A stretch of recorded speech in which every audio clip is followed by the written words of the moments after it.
spirit industry has reached a tipping point, given the growing technology and the product evolution.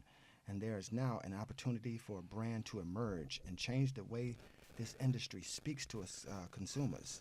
Now it's time for an innovative, intelligent vodka that changed the game while maintaining the traditional production quality of a true superior product. And that product is Click Vodka. If you haven't had it, go out and get it.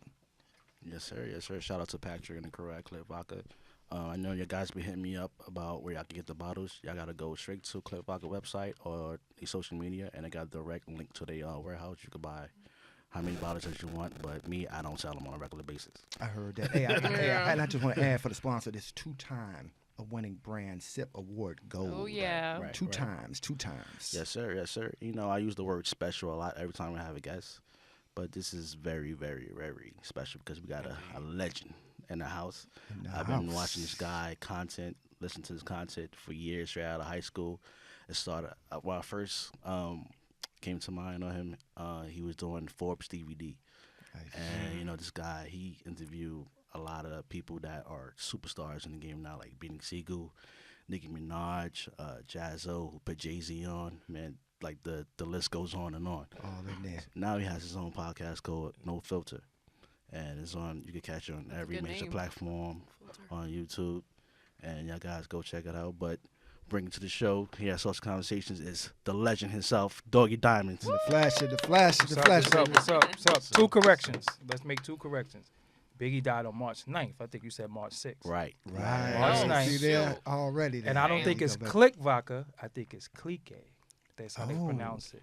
Oh, is it Clique? Clique, yeah. Is that the French pronunciation? Yes, yes. Okay. That's my homeboy Peso. Oh, Peso. word. Okay. Yeah, Right. yeah, I know okay, Peso. okay, Yeah, okay. yeah. Shout out to Kick. Peso. Shout out to Peso. Yeah, yeah. So, you know, I just wanted to make sure that I Word, got okay. y'all. Click, yeah. Yeah, Clique, Clique, yeah, yeah, okay, yeah, okay, yeah, okay, yeah. cool. So, thank y'all for having me on. Yes, sir. Thank you I for think I'm coming. legendary a being little here. bit. Nah, Yeah. you're walking Yeah, legend. I would say you're a media cornerstone for the hip hop culture. For Thank real.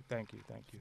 You know, I didn't know I was doing a great job until Ralph McDaniels told me I was. Mhm. Now, if anybody know who Ralph McDaniels is, he's the founder of Video Music Box and the founder of all of this, what we're doing as far as media before Rap City, before these things, it was Video Music Box. You into raps and all that. Yeah, so when he was like, yo, I love what you do, I was like, well, nobody can tell me anything now. You know, it's like Jordan telling you Yeah. or Yoda telling you, Yeah. you know, you got the force. You know, got his blessing. that's once he said that to me, and I just feel he like Yoda, and I'm like Luke Skywalker. So any interview I do and anything I do, I always have to say Ralph McDaniels is the one that everybody needs to pay homage to because he's the one that took me off the street to go in the house every day and watch what he was doing. Right. Yeah, So when remember I was those out days. fighting, kicking ass, and doing dumb shit in Brooklyn Mm. for an hour out the day, I chilled out to go watch Video Music Box. Right. Right. So That's what's up, Damn. man. That's what's up. yeah. So you know we started the show off with Biggie. Do anybody got like a favorite song or a favorite video from Biggie? I I'll start think off with Doug. Oh, I man. like it's so many.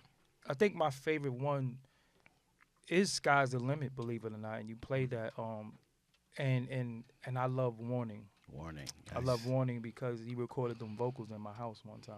Nice. So when he recorded the vocals, I was just like to watch him record was special because the way what he did his vocals, how he did his vocals, and just the confidence that he rapped with. Knowing him, you know, growing up with him, he wasn't. I can't say that he was a confident person Mm. until he rapped. Right. And then when he rapped, all the arrogance and everything came out, and it was just like he just transformed into a different person. So Right. I think I like Warner, but it's so many So many. you can't so go many- wrong. But Sky's the Limit Mhm. is like one of my favorite songs. Like that's one of the songs I still listen to this day. Right. Well, mine's the Sky's the Limit and also Juicy. You know the way he just start off. You know, like somebody call the police on me and try to make money to feed my daughter. Yeah, yeah. Like Right, how right, real is right. that? Because I mean, we all live in that everybody that grew up in the hood and all that. We know that. You know, we know the drug dealers personally. Right. And we Right. know what they really trying to do is try to get out and feed their families. But you know, at the end of the day, you know, Biggie was just like real and talking that real shit. So shout out to him. Man. For me, it's true. It's hard to come down to just one. But for me, one of my favorite ones to listen to, and it's mostly for the emotion and sentimentality he put into the track, would be, no disrespect to the ladies out there, but the title of the track is "Me and My Bitch." Oh, that's dope. That one, it's like that hip hop romance opera where you got that one female that's ride or die, literally, and holds you down to that extent, and then you got to come across and you witnessed her getting taped off and everything. That's a deep one. And I would say the What with Method Man. Oh, Like I say, I don't have just one. And the joint he did with Bone Thugs. Oh, That one I like because Big, it was different from a lot of everything else that he did at the time too. Yeah. Notorious Thugs. We didn't see Well, that coming. Notorious Thugs, yeah. I feel like I'm kind of embarrassed to say this, and I shouldn't say it, but I don't know too much about Biggie. I'm more of a Tupac fan. Okay. Believe it or not, I love West Coast hip hop, even though I was born and raised in New York. So I don't know the name of It Was All a Dream. What's the name? That's Juicy. Juicy. Yeah, Okay, yeah, I knew it was Juicy, and I saw the video before. That's my favorite song. Okay, cool. I that was like I think that was the first hip hop video I've ever seen in my whole entire life. Whoa. When I was like 6, by like one of my cousins before I think he passed away. So when he was like shit, you know? I think so. So I have like a very vague memory of it, and I'm like, it stood with me. Right. So Juicy for I sure. appreciate the honesty, you know what I mean? Because I don't know a lot of names of songs, but I know it's one jam. I think it's on Life After Death or something. I think it's called Somebody's Gotta Die. Yeah. You know what I mean? That's the mean, name of it, damn, yep. man. Yeah, you know what I mean? You know, my man going to that, and it just shows, you know, for me, like his true character, like, you know, things jumping off, and his God and I got God, and he gonna make sure he handles that. So, yeah, you know, I heard Doggie talking about Brooklyn and all that, and I'm in Brooklyn now, and I'm over in Fort Greene area, and I hear that's a lot of history over there, man. Yeah. So I wish I could peel back and uncover some of that, you know, some of all that. I heard all of them from right in that area, right over there. Yeah, I'm born and raised over there. He's from 2 blocks from me. Okay. He actually used to come in my studio and record Little Kim, Uncle Murder, Sean Price, Smith and Wesson, Aguilar, Smith and Wesson. Wow. Junior Mafia. Like Mafia. we like all really from the same neighborhood. Okay. So that area, Biggie says from Bed-Stuy. That area is called Clinton Hill now. Right. One point it was considered to be Bed-Stuy, but it never really was Bed-Stuy, where we're from. Okay. And then they was calling it the Fort Greene area. Right. So our area has been, you know, called different things, but now it's called Clinton Hills. Right. So when he say like live from Bedford Stuyvesant, There's there's places that's really Bed-Stuy. Right. We're like at the beginning that could be considered to be Bed-Stuy, and then some people could say that it's not. So it's an argument for that. But that area, Easy Mobee lived around the corner. He used to come to my crib all the time. Common and Erykah Badu moved in the neighborhood. Oh, word. Okay. J. Rue the Damager and Afu Ra lived in the neighborhood. Right. And everybody had to go like this down the same block. I was in the middle of everybody.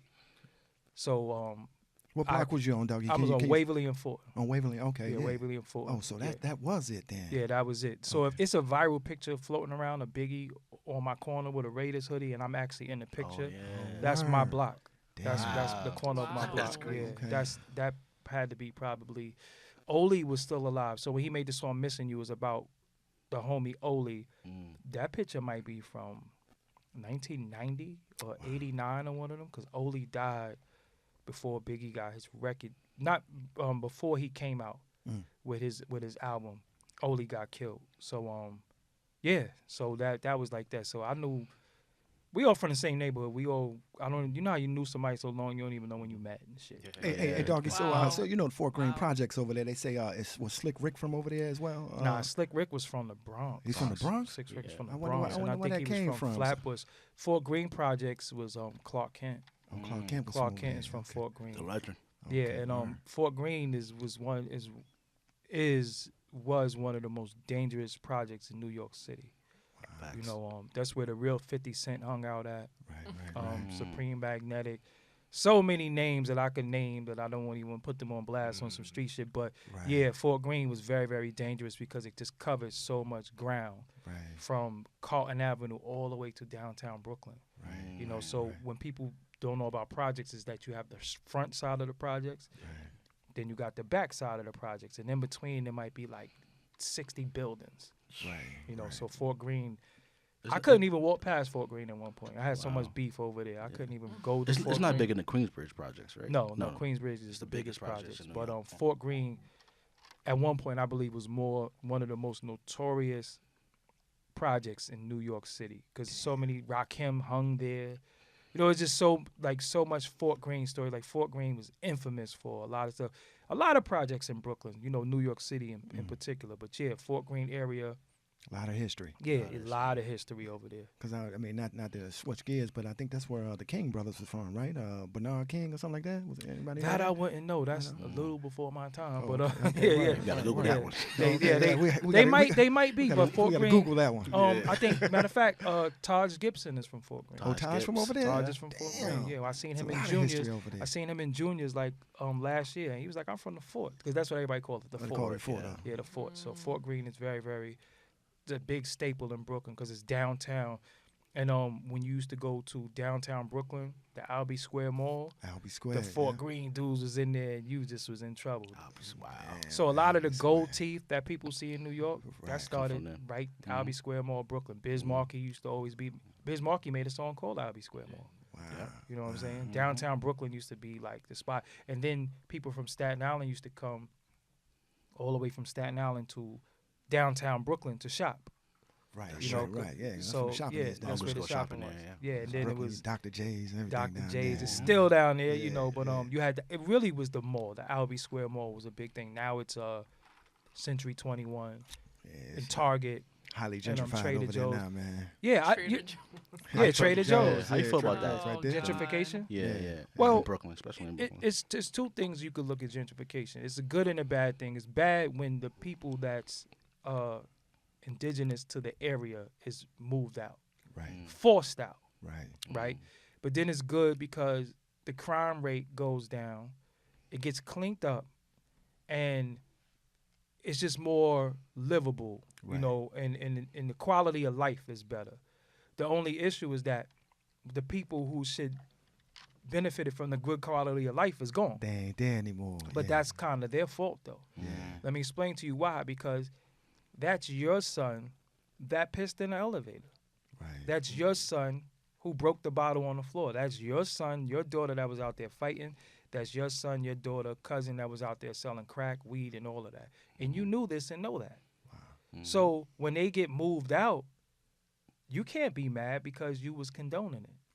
You know, so when somebody wants to come and clean up, you can't be mad because many of us was giving it away also. So when they were coming and your home was gonna be worth $6 million in 2 years, they was giving you $200,000. You was taking the money instead of waiting it out till that 6 M's came through. You know, so they was able to penny pinch a lot of us, and people moved and migrated to where they migrating to. So gentrification has its pros and cons. Depends on, it's all perspective. I don't mind walking around now and knowing that I don't have to always worried about negativity. But the history of the neighborhood is what changes. And when we hang out, that's considered to be loitering now. It's no standing on the corner anymore. But that's a part of some of our culture. Is hanging out and hanging on a corner, and it sometimes it's not always drug selling because I'm not into that. Just be talking but shit. it's just how we talk shit. That's how you congregate. That's where we meet. You know, the old guys might be on the corner playing chess, checkers, dominoes, spades. That right now is loitering and trespassing. So that's what that's the downside of gentrification is the culture of certain neighborhoods leave. You know, where everybody in the neighborhood and. You know, you might go and sit on your neighbor's step. Now the new people don't want nobody on their step, but you might have been sitting on this step for 20 years. So that's the downside. Facts. So, Doggie, tell us how you get started in the game. I started as a DJ, DJing when I was maybe like 12, 13 years old. And I started DJing. It was a guy by the name of Harry. He goes by the name of Harry Hass. He had turntables in his house. Him and a good friend of mine by the name of Mark used to be in the house DJing. Music runs in my family. My cousin used to go to the studio. Back then, a few of my uncles was DJs, but just watching them, I was like, wow. And I've always loved DJing. I always, Jazzy Jeff was my favorite DJ. So when I heard Live at Union Square, and like one of the first albums I bought was He's the DJ, I'm the Rapper by Jazzy Jeff and Fresh Prince. It's a song where Jazzy Jeff is transforming and all that stuff, and I was just amazed by that. So I wanted to be a DJ. So I started DJing, doing block parties. From there, I was in a group. The group got a record deal with Tommy Boy, Living Large, which was a subsidiary of Cold Chillin' Records. So that's why, that's how I got to be around Roxanne Shante, School Lover, and Biz Markie, and the Juice Crew, and all that. Big Daddy Kane. Yeah, Big Daddy Kane. And when Big Daddy Kane walked in the office, the Cold Chillin' office, he was still doing Media Man. So he had the blonde hair. And anybody who know me know Big Daddy Kane is my favorite rapper ever, till this day. Right. So when he walked in, I was like, God is in the other room. And God has a blonde Caesar. So, just from doing that, and I'm gonna just, shorten it a little bit more. So from doing the DJ thing, I got around the industry, got to know some people. From DJing, I started producing, got my own equipment. I used to be around Trackmasters because the group had a production deal with Trackmasters. So I was around them, and I remember being 16, telling them, yo, I want to get a studio. And they was like, yeah, okay, you could get it. You got to go to Sam Ash and get this. Pokey from Trackmasters went with me. He told me all the equipment we needed to get. We bought it. He hooked it all up and was like, all right, you're good. So from there, I started making beats. So in making beats locally, you had Biggie living down here. You had my cousins. You had different people. So I'm like 16 years old with a studio in the house. Wow. So everybody is coming to the house. So from doing the studio thing, I formed my group, the local group. We was called War, Wanted and Respected. So I used to always film everything, because Mike Tyson used to say he learned how to be a good fighter by watching film and fight tape. So I say, yo, when we rehearse, we need to film all our rehearsals. So everybody got their steps. The routine is down correct. Not like we going to be doing some Temptation shit, but you know when the cue comes in, you know when to do your ad-libs. I just want a tight show. Yeah. That's what introduced me to the camera. Yeah. Nice. So I started filming everything. So I went from that to walking around the hood, filming crackheads getting beat up, filming snowball fights, like filming girls, filming girls with big booties walking past. Yeah, so I used to just literally walk around with the camera all day. You did music videos for a while, right? Yes, but that all came later. Yeah, that came later. But that's what introduced me to the camera. Right. Speed it up. We do music. We're doing music. We put some records out, and then around 2000 and I can say not 2000, around 1998, I had put our music on a website called SoundClick and a website called mp3.com. MP3, yeah. So I knew it was going digital. So I used to say to my homeboys, I want to build a website. They used to be like, a website for what? I said, because I'm telling you, this vinyl and these CDs, everything's going to be digital. But this is during dial-up. It might take you an hour or 2 hours to download the album. Remember them days? Yeah. So, yeah, no doubt. So I was trying to explain to them that it's going to go digital. This is going to go digital. So I meet Rec in 98. Rec keeps saying 98, but I think it was 96. But it could have been 98. So I meet Rec. Rec was an artist, and he used to come to my crib, and I started doing music for him. So we was doing music. We did a few songs together. We did maybe like 7 songs. And I didn't want to do music no more.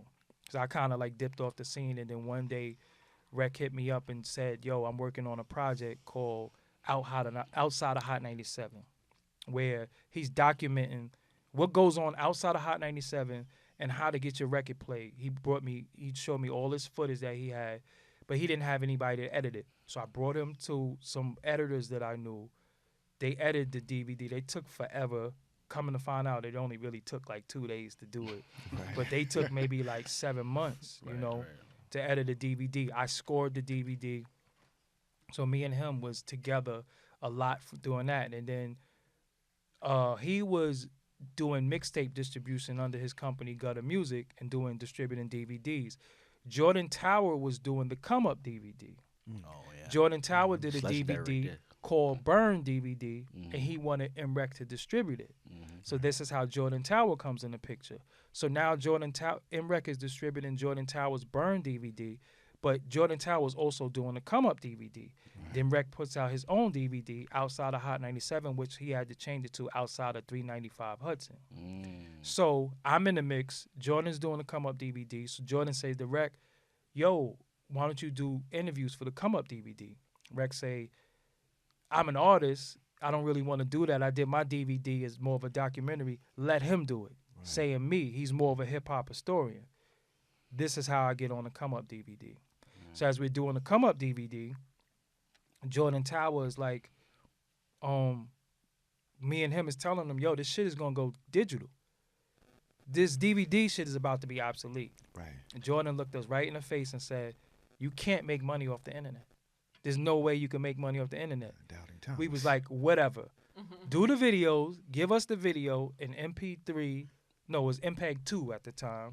We'll put it on YouTube. We'll put it on your YouTube and we'll promote it. We did videos for 40 Cal. 40 Cal. His name was Sin Q at the time, but he's a bodybuilder right now that goes by the name of Mike Rashid. But his name was Sin Q from Teen Summit. You know what I'm saying? I remember that. Yeah, his name is Mike Rashid now. You know, so we did videos for him. We did videos for 40 Cal. Jadakiss did a whole DVD, Styles P. So now I'm doing interviews for the Come Up DVD. Jordan says, you know what? I want to do a DVD with y'all. 50 Cent comes out with the song, I Get Money. The Forbes edition. Right. So we like Forbes DVD. That shit sound ill. Clicks. That's when Forbes DVD was birthed in 2006 when I Get Money came out. We had the Forbes edition. The first Forbes DVD footage you saw was the Saigon and Mobb Deep fight in SOBs. Yes. That was the first thing that ever said Forbes DVD. Then after that, I went to J Hood crib, and he was beefing when he first left D Block. I did that interview. I did that interview. This is all 2007. So now we're creating Forbes DVD. But then one day, people used to be like, Google me, Google me, Google me. So I was like, I'm going to Google myself. I Google my name.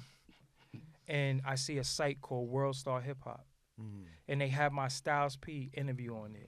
So at this time, that's bootlegging. Yeah. Right. So I hit Fendi up. No, I didn't even have Fendi number at the time. Big Fendi? Big Fendi. I hit Jordan up and I say, yo, tell Fendi, these dudes is bootlegging the DVD. Jordan doesn't tell Fendi. He contacts World Star. And he tells them, if you want exclusive footage, because he was trying to leave Fendi and do his own thing, even though we were supposed to do Forbes. Another long story, but we could get into, but whatever. Right. He contacts World Star and he tells them, I can get you exclusive footage. You don't have to rip off footage. I'll get you exclusive footage for this website. That's why people thought he owned World Star in the beginning, Jordan Tower. So he's getting them footage, and I'm around. I interviewed Joel Santana for World Star. The first Max B interview went on World Star exclusively. But mind you, we're supposed to be doing Forbes at this time. This happened, so Rec was like, yo, he's playing with us. We bigging somebody else's brand up. I don't want to do the Forbes no more. So Rec started something called COD DVD. On COD DVD, this is where Fredro say, Brandy gave me head. That's our footage. This is where Prodigy says, at one point, people were saying I was better than Nas. That's our footage. This is where Oshino was talking bad about Beanie Siegel, and Meek Mill with the braids was sitting right next to him. Yeah. That's our footage. Wow. Damn. All of this footage ended up on World Star. We were trying to launch Forbes because it says Forbes DVD coming soon. So we kind of like cross-marketed, but we was showing Jordan that whether you're in the picture or not, we still doing something. Still doing your thing. So one day I say, yo, Rec, we gotta, the DVD says Forbes DVD coming soon. If we don't put out a DVD, let's do the website. We get the website done 2007 or 2008, one of the two. So we get the website done. So now it's Forbes DVD versus World Star. World Star is ripping off all our footage, covering the logo, covering my name. Damn. Just doing a lot of fuck shit. Damn. You know what I'm saying? So they empire was built off my work. Some pirate shit. This is a fact. Yeah. You know what I'm saying? And Yeah. I hated them for so many years. And then it was so many people that they would tell, like, if you fuck with Forbes, we're never putting your videos up. And people would just fall for it. You know what I'm saying? So that's the short version. But Wow. I don't want to. Right. No, that's what's up, man. Wow. I mean, it's there's a lot of history with you. So tell us what you really working on now, and what's your future goals you're trying to accomplish. Right now, I jumped headfirst into podcasting because I was podcasting before I knew what a podcast was. I was doing DTF radio for like 7 years. Forbes DVD radio was what I was calling it.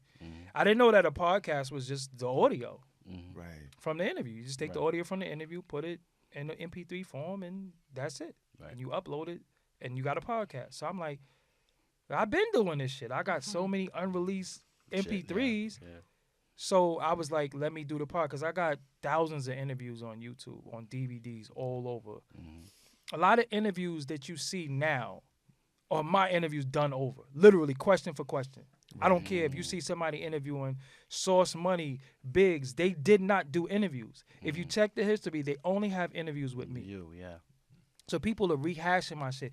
A lot of the narratives that was created in hip-hop that people talk about to this day are from my interviews that I did. Nobody wanted to interview Max B. Know why?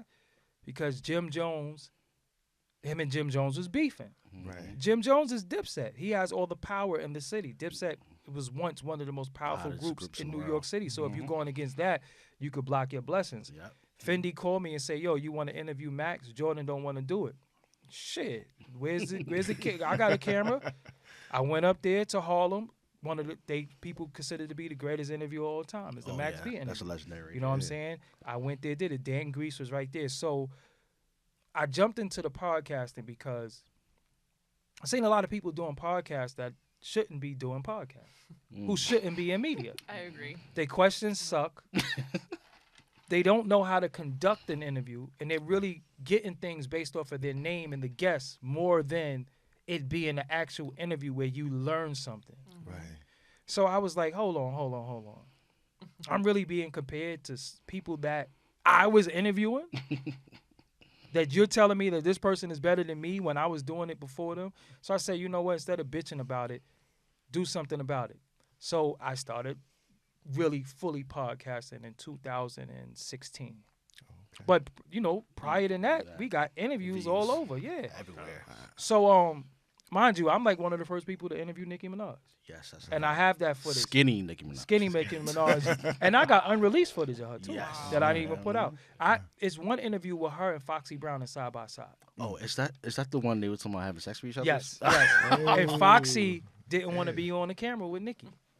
So we had to blur her face out. So one day I'm in my house and somebody's calling me out the window. I look. It's my man Just. He like, yo, Inga, because that's what we call her. Inga, because we from the hood. Inga, yo, want to holler at you. So I come outside. She like, do you still have the footage with me and Nicki? I'm like, no. I said, why you didn't want it? But she said her and Fendi had issues, but she wanted that footage because Nicki Minaj ended up blowing up. So I'm doing the podcast thing now. When I started the podcast, I seen all these people that everybody was revering as great interviewers and podcasts. I'm like, yo, but what about me? I want to do it too. You know what I'm saying? I'm going to do it now too in this format. Right. I hit up all the podcast networks. Only network it was really at that time was Loudspeaker. So I'm hitting up Loudspeaker. I'm speaking to Combat Jack.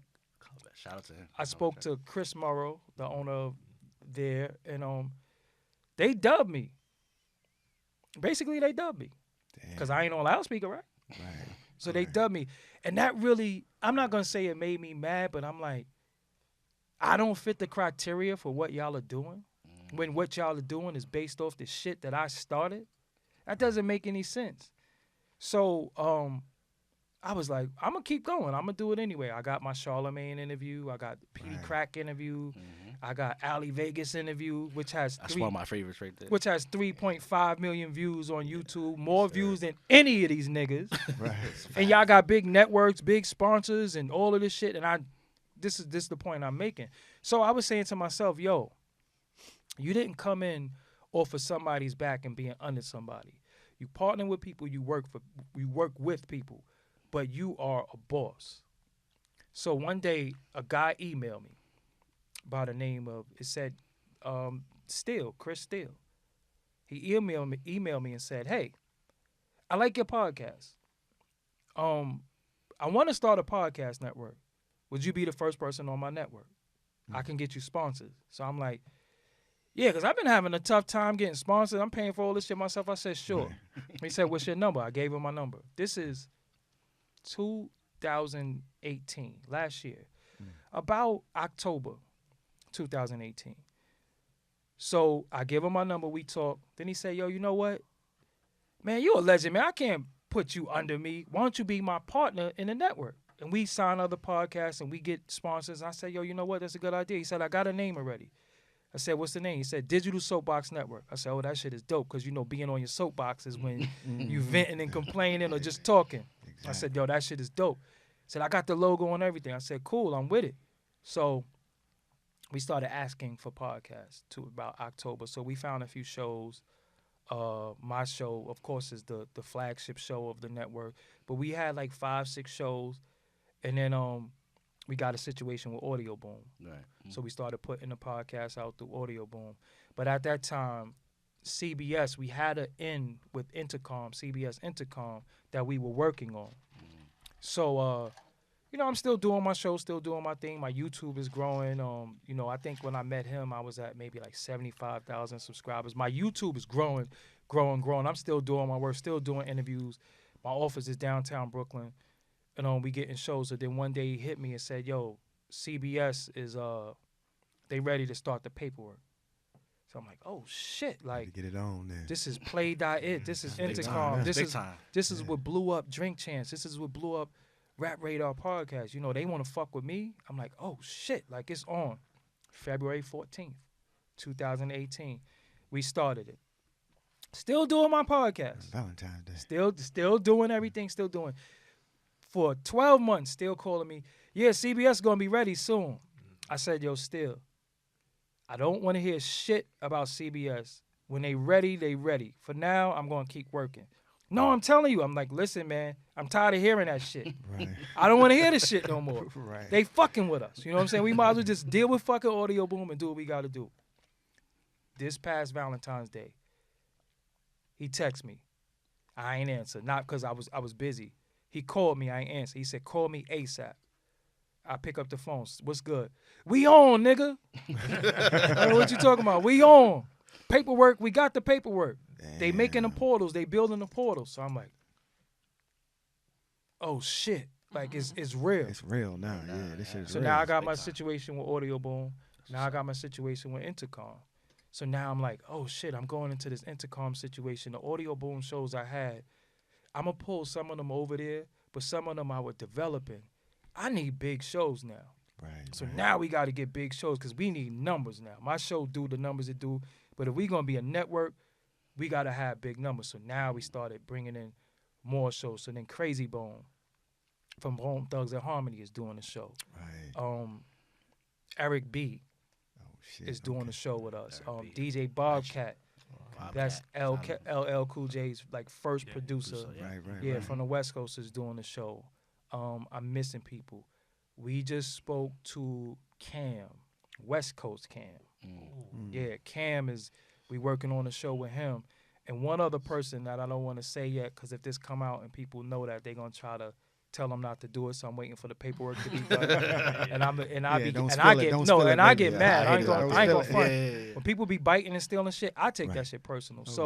This is what I'm doing right now. Just working on my podcast network, developing shows, producing shows, and I never thought in my life that I would make a living talking shit.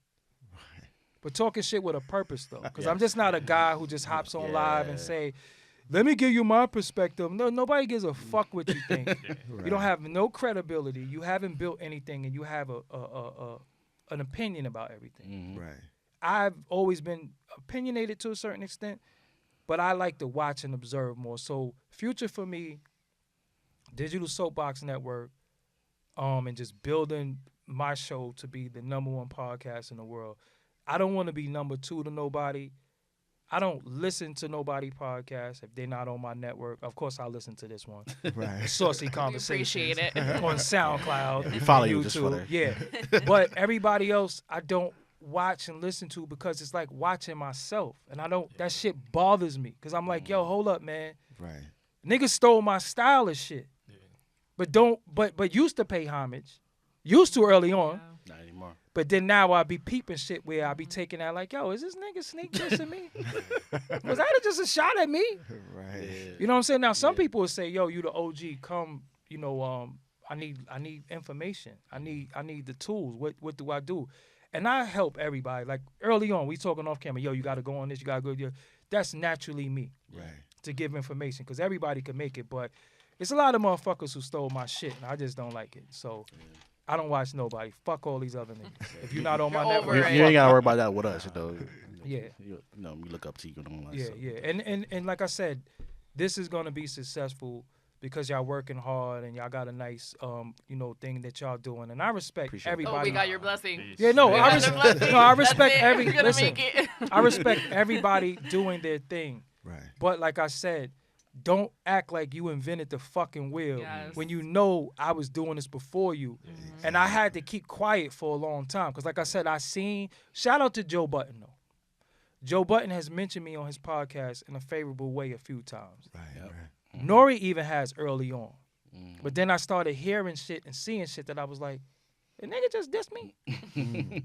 Or people, you know, and people be throwing shit in the game. Yo, I think he Indirects. talking shit about you. Yeah. And I'm like, why would he be talking shit about me? What the fuck Yeah. did I do wrong? You know what I'm saying? But Yeah. you just never know with people. So I don't air grievances with people sometimes when I got their phone number. I think that's kind of corny. I think you should call a person first and say, yo, you talk about me, motherfucker, before you say shit. So I said, you Keep it know what? direct.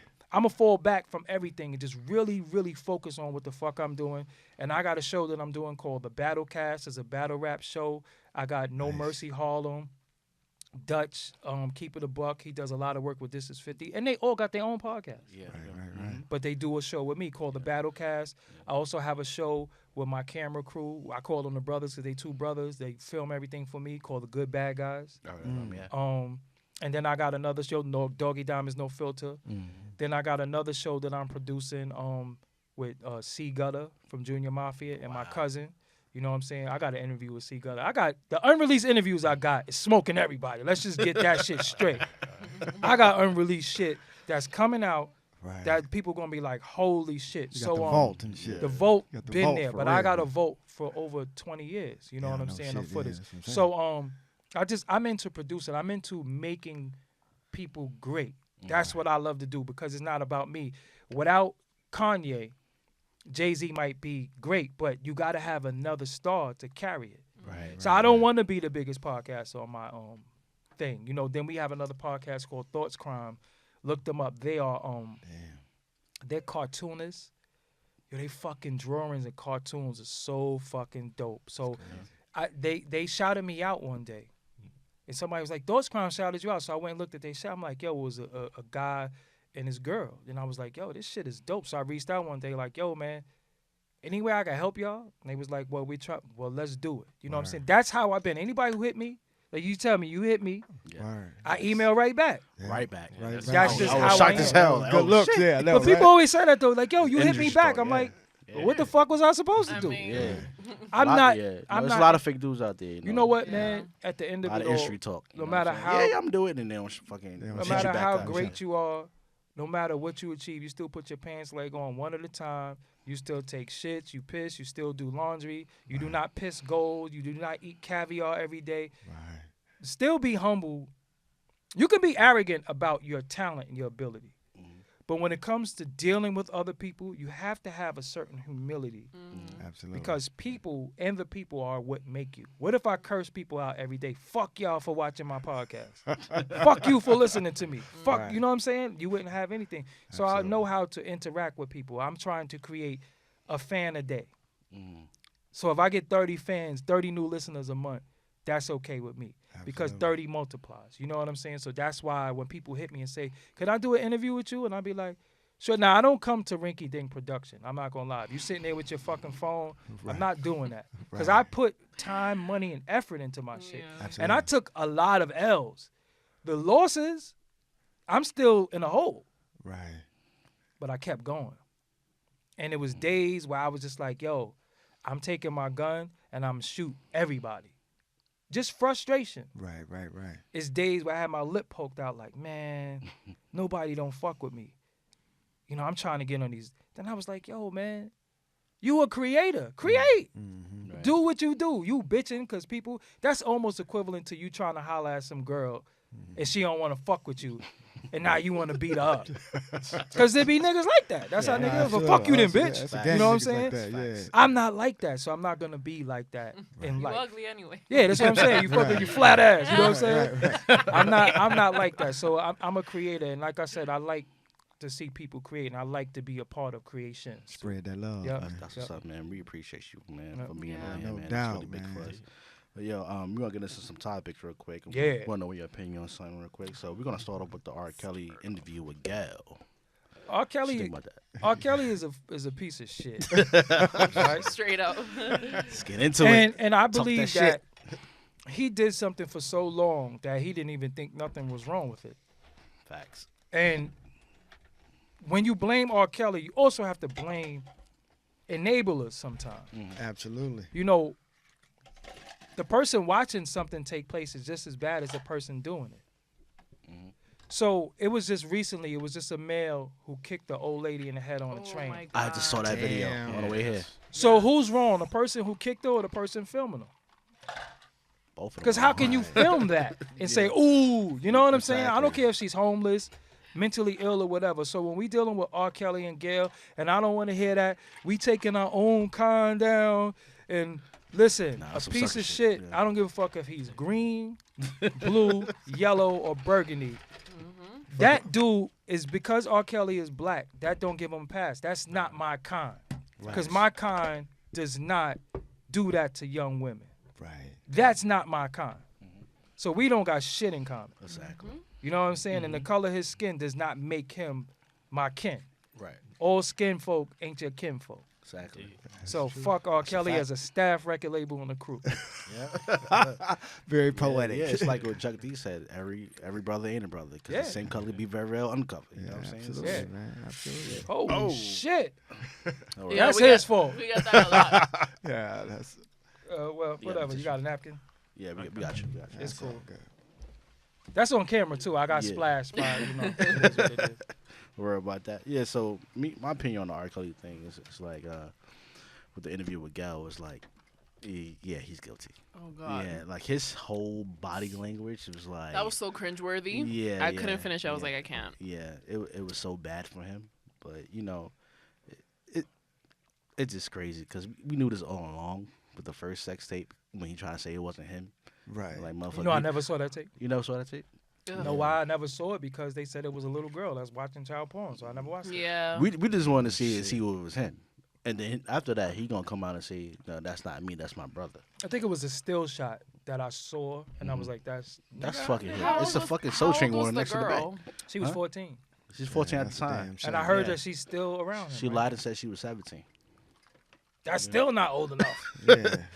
Yeah, in Chicago, the legal age is 17. All right, and that's what I want to talk about. When About you're dealing with morality, legal though, you age, know what I mean? not even dealing with Yeah. morality, right? Mhm. Yeah. If a 19-year-old is dealing with a 17-year-old, they're peers.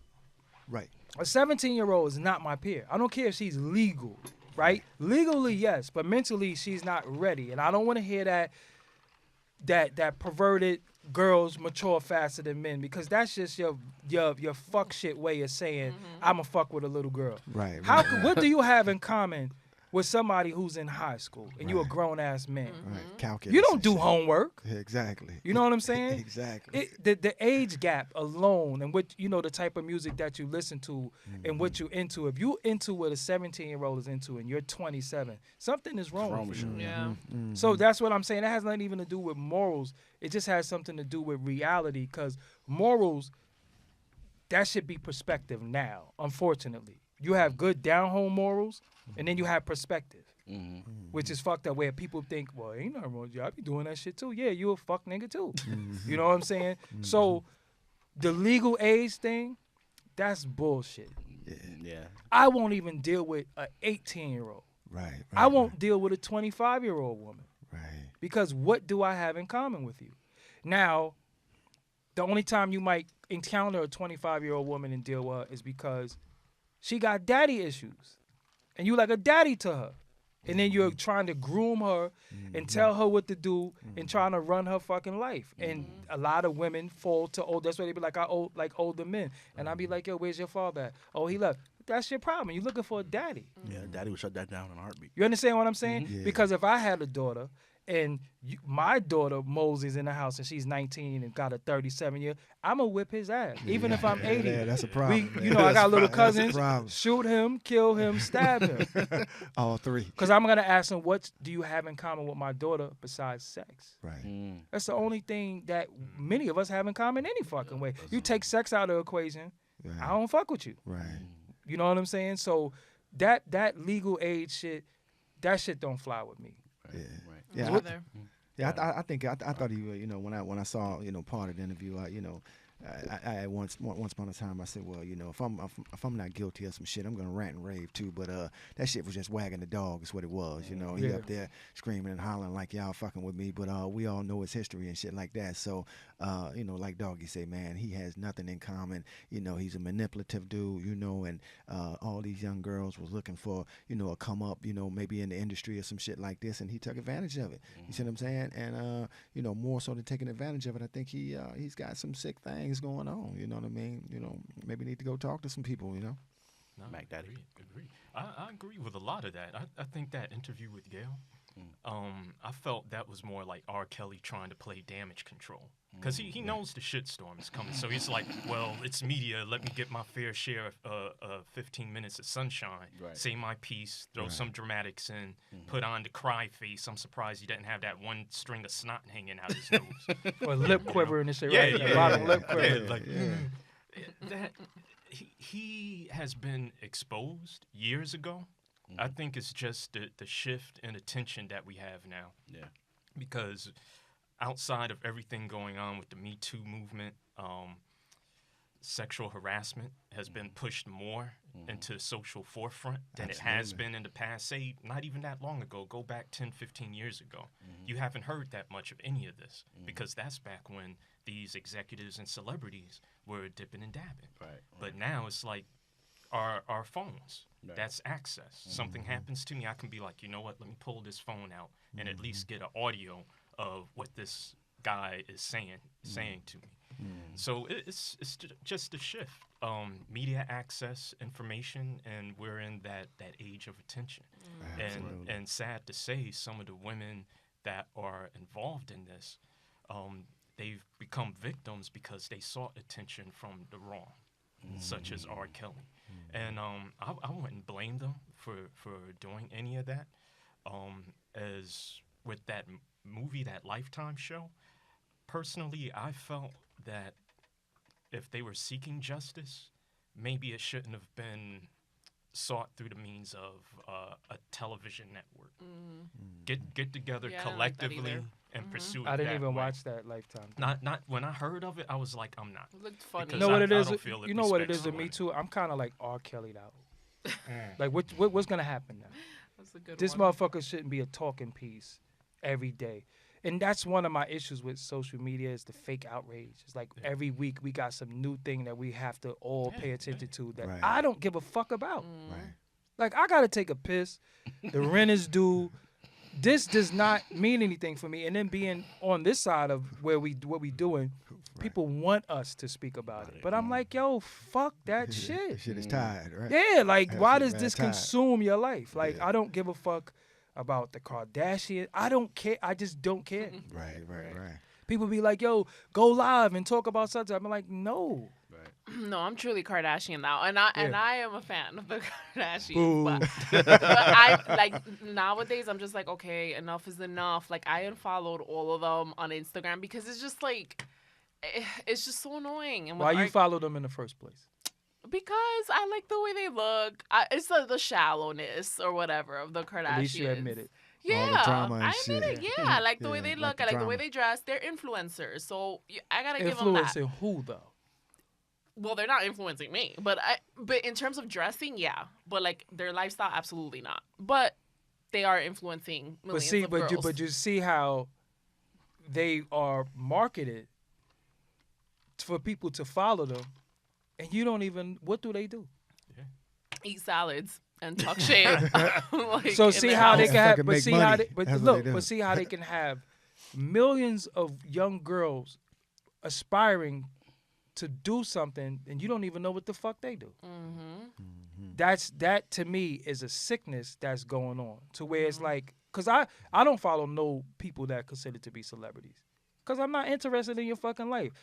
You rap, I listen to your music, but you sitting there, yeah, today I'm gonna go. I don't give a fuck. I don't give a fuck what you got ate. shit to do too. I don't give a fuck what you ate. I don't give a fuck. I just don't care. I gotta go somewhere too. Like, you're not that important to me. Yeah. If it's an influencer, somebody that might, have certain books or certain things, I might be interested in that. But just I'm following Madonna because everybody else is. I don't, Get the I don't fuck watch out that of either. here. On Instagram, yeah, I don't. Yeah, like I'm not a fan like No. that, Right, but right. I didn't mean to cut you off. No. Yeah, You're yeah. right. But R. Kelly, you was Basically getting back to R. finished. Kelly. I just think he's bipolar. Like that, it made me cringe. I'm telling you. Like it's just, I'm like, oh my god. And now you literally saw like the face of like who he is, how he manipulated people with the tears, and then the whole like, oh, my daughter and my kids, and I'm like, classic narcissist. I want to play the victim. I need mercy. I just loved Gail's face the whole time. She was like, She's so calm. yeah, she was, You she know was what? like everybody else. She You was need like, some rehab. okay. You know what happened to Jail though? time. Is that even though the general public believes that he's guilty, we're so compassionate as people. There's some people who started actually feeling sorry for him. I know one guy who's like, And that shit Yeah. is called Stockholm Syndrome. Yeah, it is. When you see somebody who fucked you around and fucked people around, and then you start looking at them like they're the victim. Exactly. That's Stockholm Syndrome. Exactly. And that's what I started seeing. People were getting mad at me. Why you laughing at that brother's pain? That's a black man. I'm like, so what about the little girl? About the That little victims. black Yeah, what girl. about the victim? What about what Elvis did? Well, we're not fucking talking about Elvis. And I don't listen to Elvis. I don't give a fuck what Jerry Lee Lewis did. I don't give a fuck what the Popes is doing. Don't talk to me about the Catholic Church. None of that shit That ain't matters our business. because we're talking about R. Kelly. Right. And also, when you're dealing with somebody who does fuck shit, that should not be justification for you doing it too. You know what I'm saying? You can't say, what about Woody Allen? I don't fucking watch Woody. I don't give a fuck about him. I watched the And movie. look, and then when people do things and they're considered to be sexual deviant for some of the things they do, you can't justify what they do by you doing it too and then deflecting that they did it too. That don't make it okay. 2-3 rights making. Yeah, wrong. like you know what I'm yeah, saying? yeah. Like, what about them? Like, well, what about them? Yeah. Right. They wrong. Yeah, Them that's it. motherfuckers wrong from We- the jump. You know Because what we're supposed to know better. Right. I mean? Exactly. Some of them, you look at Woody Allen. You trying to tell me that motherfucker ain't crazy? He's Nah, fucking he's his crazy own to daughter, catch right? Yeah, he's crazy to catch her. He was with his daughter, right? Yeah, You know what it yeah, was? yeah. Yeah, he Just raised like you her. said. and all Raised that her. shit. Yeah, and fucking her at the same time. Yeah, Shit don't make no crazy. sense. Yeah. Puts a new spin on in-house process. Yeah. Yeah, right? Yeah, Yeah. man. So let's get into this crazy. Leaving Neverland doc. So I did- there's a lot to talk about that. You know what's funny? Again, I didn't see it. You Right, know why? right. This is what I'm trying to get people to understand about the way things are being controlled. The narratives are controlled. We're falling for it. Like, if you in the house, right? I be in the crib. I'm like, damn, I gotta do these fucking dishes. Damn, I got an appointment. I gotta take a shower. I think about shit that I got going on. When everybody is like leaving Neverland, I'm like, fuck that shit. What you do wrong is that you give it the attention that it wants. Let's talk about, not to jump off topic, Gucci. They trolled us, and it worked. Right. They trolled us so hard that Burberry said, well, shit, throw a noose around one of their neck, and they're going to talk about this because they know about react fake to it, yeah. outrage. It is a new way for marketing and That's promotion, crazy. and we fall for it every time. And I keep trying to tell people, you going to fall for that? You still buying the same Jordans? You going to buy the same fucking Jordans that you bought 3 years ago? How do you keep falling for this same- wash, rinse, same repeat shit. of society? Leaving Netherlands. Wade Robson is a group. He was in a group called Quo. He used to be a rapper. He had a song called Little Ass Man produced by Redman. He is a rapper. He was a little chubby. Yeah, he was a little chubby rapper with blonde hair. He looked like Eminem before Eminem. Because he You know had what I'm the saying? septum Yep, piercing back in the day. I no, that remember was his partner. That was the partner. That was the other bald-headed kid. But Redman, so he went from that to he's Wade Robinson, the choreographer to the stars, right? So I already knew who he was from his rapping, and then out of nowhere, Michael Jackson molested him. But then he also testified on Michael Jackson's behalf before. Exactly. You know what I'm Twice. saying? Right. Yeah, right. so like I said, we just at a point in time where why are we talking about Michael Jackson? Michael Jackson is Dead and gone. gone. Probably maggots on him right now and shit like that. Like, His you can't face, dig him up and put him in a jail. yeah, cell. his face is probably intact though. That shit ain't gonna deteriorate because it wasn't real. Nah, man. But Oh my God. yeah, Like but some Futurama. but it's like Right. yeah, Right. but it's like we're at a time where these things are happening in society, and they really like. There's never been a point in society where you, your mother, your grandmother, and the children all have the same conversation. Right. It was such thing as grown folk shit. It was a such thing as stay in a child's place. Now the parents are watching the same thing that their children watch. I've never. So there's no separation. Exactly. So when your grandmother is on Facebook talking about fuck them for, and it's like, this is my grandma. Like it just really fucked everything Yeah, up. because my mom Bachelor asked me and too. shit. She said, Yeah. "What do you think about that?" I'm like, Yeah. I don't know. I have mixed feelings about it. Go ahead. But, like my mom never ever like speaks on like culture, like social media Yeah, stuff, yeah, or yeah. but you know she is a fan of Michael Jackson. And she's Right, like, right, "Oh, I right. hope that's not true." It's painful. It is. Yeah, It's like I'm like, Mom, I don't know. Time will tell, yeah. I guess. I mean, for me, I try to watch it with like a clear conscience because I already was doubting this shit already because I know it's a fucking lie. So let me hear let me hear what they have to say. So first of all, it took me like 3 or 4 days to watch the shit because the shit was boring.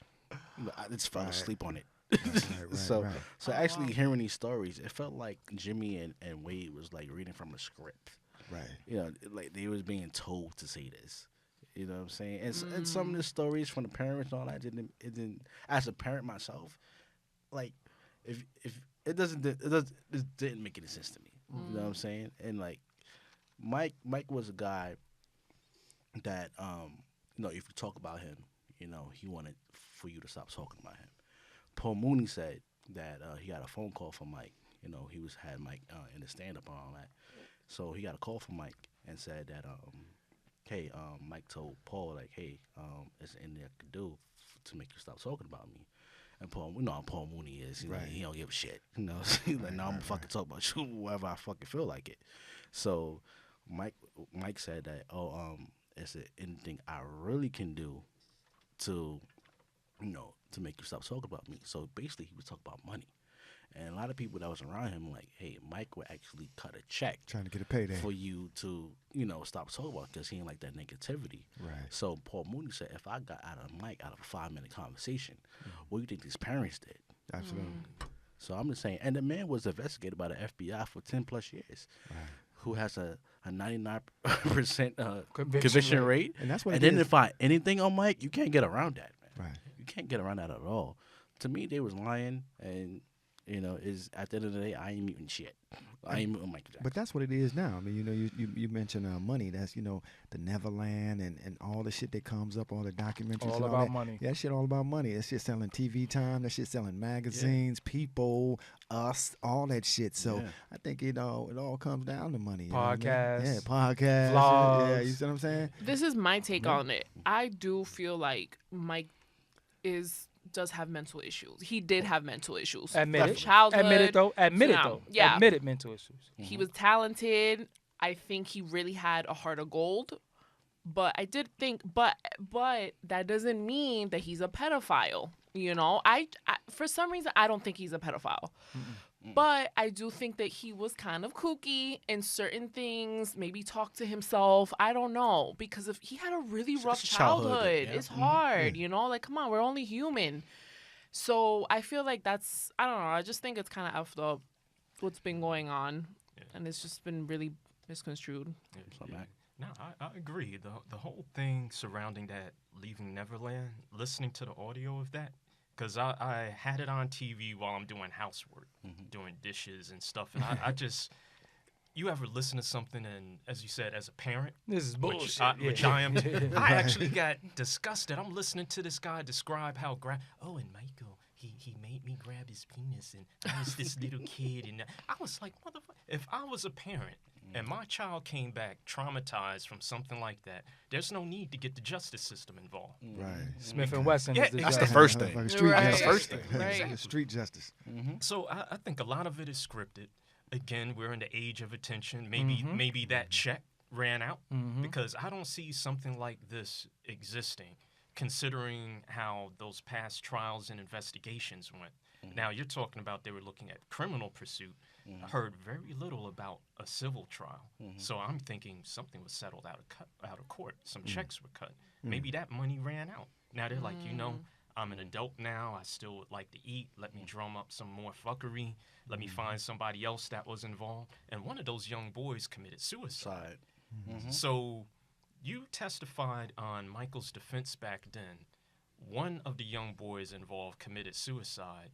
Where's your conscience at about that? But right now, you're just talking about you. It's pain. And I mentioned to a friend who was talking about this before. What about those nude photographs that the FBI or the investigators had Michael take of his privates The first time. and had them as an exhibit for these young boys to see if they can identify him? None of them can identify it. But yet now, all of a sudden, X years later, we're supposed to sit up, listen to them on a platform, especially with Oprah. Never mind that. But and just believe this? Are we being socially conditioned? Yes. To accept this now? Like, and even years ago during 45's campaign, you heard particular GOP candidates speaking of certain things of a pedophilic manner. I believe, what was it, about 5-6 months ago, you had a situation out in Pennsylvania at a firehouse. A fire chief was reelected for that post, but yet this guy has a record of sexual misconduct with a minor. I'm surprised. But yet he got the post. I'm like, you're a public servant, but yet you were basically convicted for sexual misconduct with a minor. They're trying to make this crap normalized. Yeah. Well, shit, I'm look like, at the come on. Catholic Church. That's always been normalized. Shit, You ever that's- heard of NAMBLA before?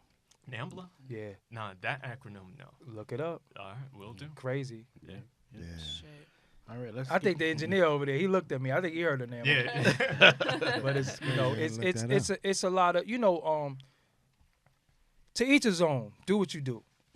But when you commit a crime and it's something that's criminal, that's when you're wrong at.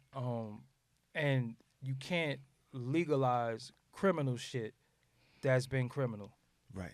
You just can't say, okay, nah, that's okay. There's nothing wrong with that. Right. You know what I'm saying? Because again, why would I be doing anything sexually with a baby? Right. And me and my friends have a saying. It might be a girl who's 14. The way the young ladies are developed now, you can't tell age by looking at them sometimes. It's only when you speak to them in the way they carry themselves. And then they might say one thing, and you be like, she's a baby. Right. Yeah. And that's where it stopped. Oh, you know what? I wish I could, rewind my eyes. You know what I'm saying? Right. And because you're just too young. Right. Right. And I just think nowadays people just be like, yo, there is no age. There is no age. It's a dissonance Right. going on. Yeah. Yeah. I mean, why we talking about like R. Kelly and Michael Jackson, and we know there's some mental health issues. So I just want to touch on the subject of mental health. And some people believe that it's real, and some people don't. This shit is believe real. that it's Yeah, I think this shit is So I just real. want to get everybody's opinion on mental health, and if you want to share your Well, experiences as with a- everybody. I do, and I talk about it often. As a guy who suffered from anxiety and depression for years, and the thing about anxiety and depression, and then I also talked about it openly, but then I also tell people stop being a wimp.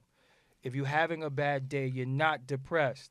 Right. If you're having a bad week, you're not depressed. Shit ain't going right. You're not depressed. Depression is when you are really thinking about killing yourself or harming somebody else, and you don't know why. Right. Anxiety and depression, you do not know why you feel like this. Yes. It becomes chemical. Right. You're sitting in the house, and then you just start being afraid. Exactly. You don't even know what the fuck you're scared of. You're just what's going on. afraid. Right. You're panicking. you got to take a test and you panic. Well, you could identify it. The test is making me panic. Oh, I'm late for the train, I panic. But when you're sitting there and you're panicking, you're shaking, your heart is beating, you have no clue why, that is anxiety that you don't know why. When you're sitting there, you're sad, you just bust out crying and people ask you what's wrong and you have no idea what's wrong. You don't want to get out of bed. Your eating habits are poor. You're either overeating or undereating, or you're just living a reckless lifestyle that you know is dangerous. You are depressed. Exactly. And I'm somebody who laid in a bed for like 2 years of my life in a relationship. I didn't want to go outside. I didn't want to do anything. I didn't want to do music. And when a doctor told me you might be depressed, I said, how the fuck am I depressed? Right. I'm generally happy. I don't get out of bed, but I'm happy. Right. And then I started paying attention to behavior. And then I started doing studies and I started researching. I was like, well, my behavior fits all of that of the person who's depressed. So then I started admitting to myself, yo, you got a problem. Right. You need help. How do you get help? What is it you do? Now, I'm not crazy because I don't talk to myself. I don't drink my piss. I'm not homeless. Because when we think crazy, we think of things that you Crazy do that shit. crazy people do. Crazy house. So when you have an anxiety attack, which I've had before, you go to the hospital, you think you're having a heart attack. They send you to psych. And you say, psych? Psych? I'm not crazy. What I'm going to psych for? Right. So that's when you start backtracking from your issues because you're saying, well, they're calling me crazy and I'm not. Right. So the medical field needs to let you know, yes, it is psychological, but this not the same as paranoid schizophrenia. It's not the same as bipolar. It's not the same as those things because y'all are lumping it under psych. And it's scaring some people off into getting help because they don't want to be known as a psych patient. Right. So that's what initially scared me. Right. So I laid in the bed, went back and laid in the bed. Right. So when one day I got up and I remember I was hooking up my music equipment. Everybody know music is what I love to do. I love making beats. So I was just hooking up my equipment one day and then my ex at the time came in and she's like, what are you doing? I said, I just want to make some music. So that was like me coming out of it a little bit, but I wasn't fully out of it. This was just a step. And then I said, you know what? I think I need help. I think I need to go talk to somebody. Yep. Right. So we went on the back of my insurance card and we called the number and they scheduled me. And I went down and I told, this guy a lot about my life and, why I feel the way I feel. Why do I feel this? And he said, that's the first time I heard of what PTSD was. Right. And he said, you have PTSD. And I said, what the fuck is that? He said, post-traumatic stress syndrome. And I was like, I didn't even know that. Right. When I was like, you know what? I feel better that I was able to tell somebody. Only reason why I stopped going to therapy, which I am going to pursue again, but my therapy now has been talking to the world. Right. And I'm not ashamed. Yeah. You know what I'm saying? Yeah. So what happened was I stopped going because he left this particular practice and he wanted me to talk to somebody else. And I'm like, hold on, I ain't into telling too many people my fucking life. Business, yeah. I'm going to tell one person and he's going to live and die with everything I tell him. I'm not telling 3 people. Yeah. So I stopped going, which maybe was prematurely, but I stopped. But I tell people right now, mental health is real. You just have to not run to it because it's becoming a fad to say that it's something wrong with me. I'm going through it. Listen, man, I had some of the worst breakups ever. That didn't push me over the ledge. I've seen certain things that didn't push me over the ledge. Sometimes it's an accumulation of trauma. So even when I was 300 pounds, right? People say, what made you lose weight? Why did you lose weight? I said, one day I got up and I literally looked in the mirror and I said, who the fuck are you? Now, when you look in the mirror, you might look in there, brush your teeth, you comb your hair, wash your face, do cleanses, you do different things. But how often do you look in your own eyes? Now look, When you look in your eyes, guess what's looking back? You are looking, your eyes is looking into your eyes. Can't hide from yourself. So they say the eyes is the window to the soul. Right. When I looked into my eyes, I saw sadness that I never saw, that I never knew. I knew I had bouts of depression and anxiety. But then I said, I don't even recognize who I am anymore. Am I supposed to be this age? Am I supposed to be 300 pounds? I said, yo, what the fuck? What am I doing? I said, today is the day I changed my life. Now, anybody who know me, I'm very extreme, scarily extreme. I'm a cold turkey person. I'm the type of person that say, I don't fuck with you no more. That is the last time you ever heard from me in your life. Amen. You're a man of absolute. Yeah. When I quit drinking was about January 2002. That was it. Never took another drink. 3 years ago, I quit drinking soda, pizza, all that shit. And that's just how I'm just extreme. I don't expect everybody to be like me, but this is just me. This is my makeup. And I said, I'm changing my life. And when I started wondering, why the fuck was you 300 pounds? What the fuck was wrong with you? I said, well, look at all the shit you used to eat. I love ice cream was my weakness. I'm eating a pint of Haagen-Dazs, a Ben & Jerry's, 2 in the morning, and taking a nap. Waking up, I'm not sleeping right. I'm not walking. I take a fucking cab to the supermarket. The supermarket is 2 blocks. Oh, I'm making an excuse because I got all the bags. Right. All the reasons, it was trauma. And I was compensating for my trauma via food. I wasn't eating to live. I was living to eat. Absolutely, yeah. And I was eating every fucking thing. I was make a pot of rice. I eat the whole fucking pot. I learned how to make like Spanish rice with rice and peas. I'm in the crib. I'm eating all this shit. Spaghetti, pasta every day. And then I was like, yo, look at the shit you used to eat. Right. Why was you doing that? So when people say, what made you lose weight? I said, when I was able to lose the weight off of my mind, the weight off my body followed. So I was able to clear my mind, clear my conscience of many things that was plaguing me, that I left the therapy. And I started self-soothing via food, Chinese food.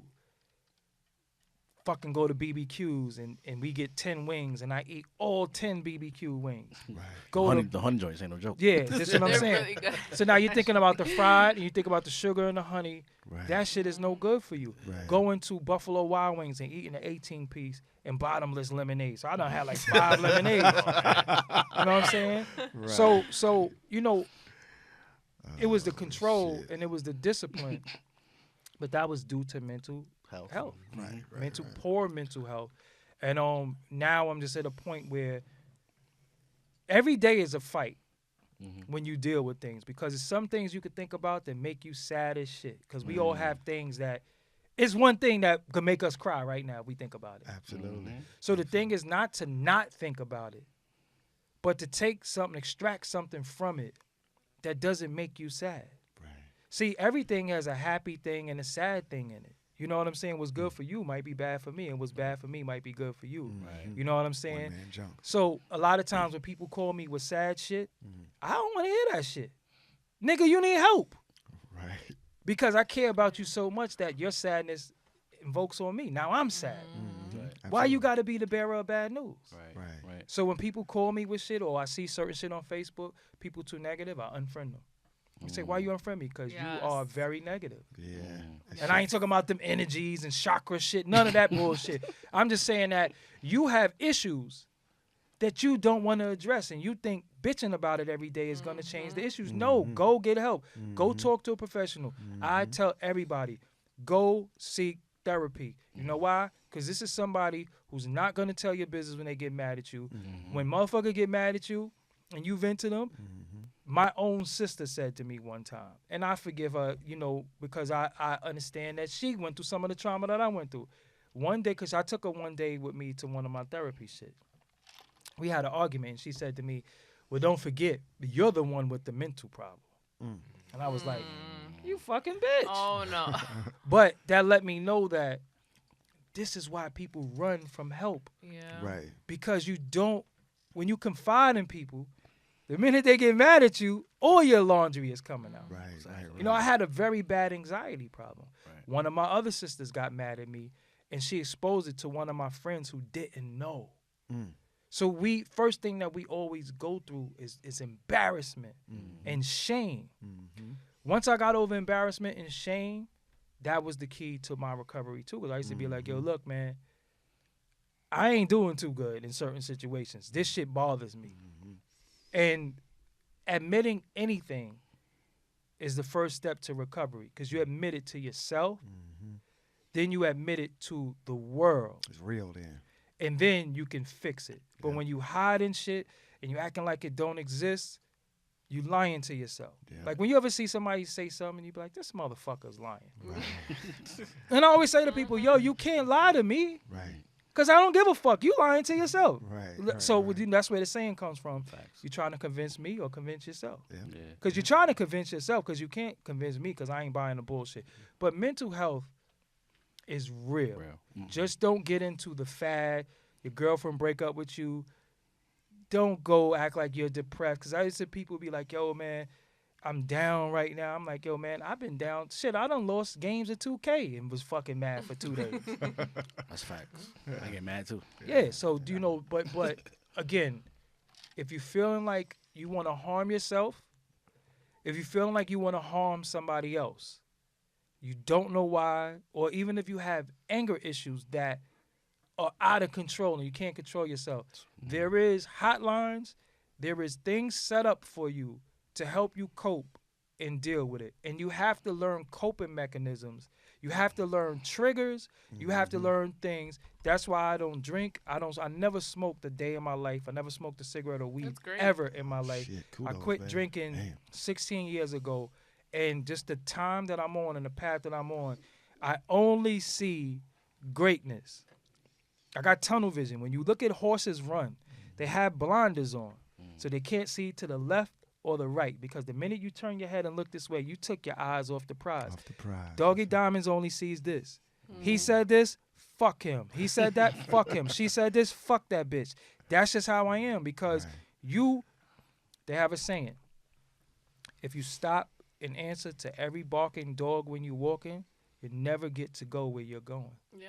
And as you're walking down the street, all the dogs is going to bark at you. So if you stop and say, fuck you, mutt, and you walk to the next house, fuck you, mutt, when you going to get where you going? Right. Exactly. But if you put your headphones on, why you think female, I'm going to ask her, females walk around with headphones on. They not listening to shit. They just the one dude's talking to them. Nobody fucking That's with them. That's true. right. That's You right. could, they not listening to shit. And that's a good tactic. So when you say, hey, shorty, she heard you. Right. Yeah. But her excuse is she got headphones on. Right. So right. when you're dealing with anything and you feel like you have mental health problems, don't be ashamed. There's nothing to be ashamed of. Many people suffer from it. Some of the most famous people, some of the richest people. You see Ballers. people have all this money, they commit suicide. You say, man, if I had $60 million, I would never kill myself. You can't say that. Yeah. You know what comes with it. Can't say that because this man might have done something or been exposed to something that's so traumatic that it's not even worth living anymore. Right. And I contemplated suicide. The only reason why I ain't killed myself was I was going to jump out the window. And I said, damn, but what if you jump out the window and don't die? That shit going to hurt, man. Yeah, you be fucked up. And so I had enough sense to Right. rationalize not doing it, but it was something in me saying jump. I'm not gonna lie to you. I was like, yo, something was saying jump. Fuck it, just jump. I had a gun in my house. It was something to me saying, yo, just shoot yourself, just kill yourself.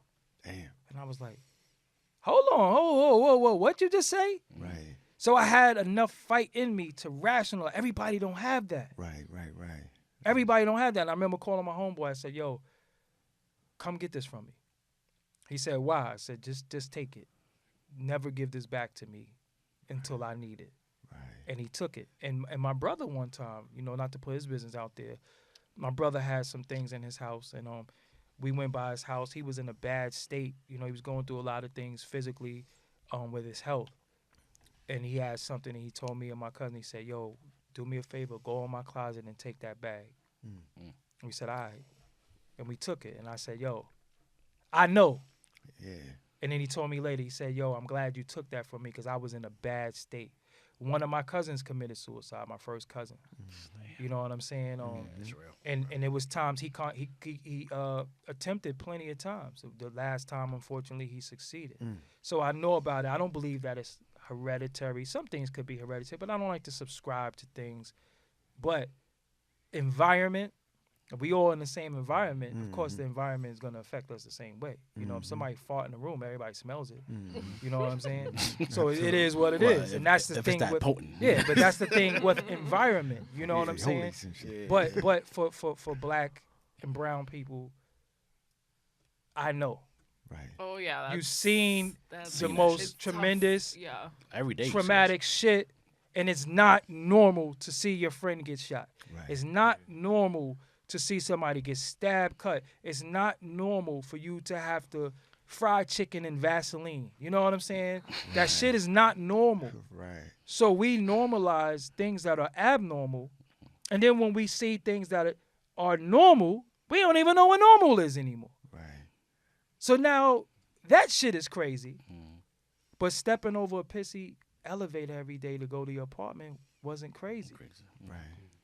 That's You know? Facts. Yeah, I mean, I agree. I know everybody that knows me know I have a mental health issue. I didn't really realize it until I went to the drama with my baby moms and all that, and the court basically ordered me to go get help. right. You know, it was a part of the agreement and everything.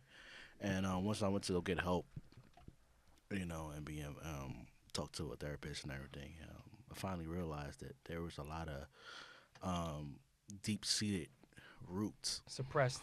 Yeah, it started from my childhood. Mm-hmm. You know, anybody that knows me know I grew up in a strict household. My father, he's a pastor of his own church, so it was sometimes I didn't go outside. So usually on weekends I would go to my grandmother's house, and she lived in the projects. Shout out to Webster Avenue in the Bronx. Oh shit. You know. Yeah, so I used to hang out there on the weekends, and then that's what all my friends is from and everything. So I used to see a lot of shit all the time. People getting shot normally every day. Crackheads, you know, prostitution, you know, just a lot of stuff that a kid Wasn't supposed to see anyway. And a lot of people don't know when you actually live in the projects, you got like 6 or 7 other apartments around you. You know, and that's different personalities, and that's just on one floor. Yeah. There's about 30 floors in the rest of the building, so you got to deal with all that. All kind of shit. Yeah. Yeah. So once I went to therapy and everything, I was diagnosed with anxiety and depression. And when I first started out, I was going every week, sometimes twice a week, because going through things with my baby mother, they said I was highly suicidal.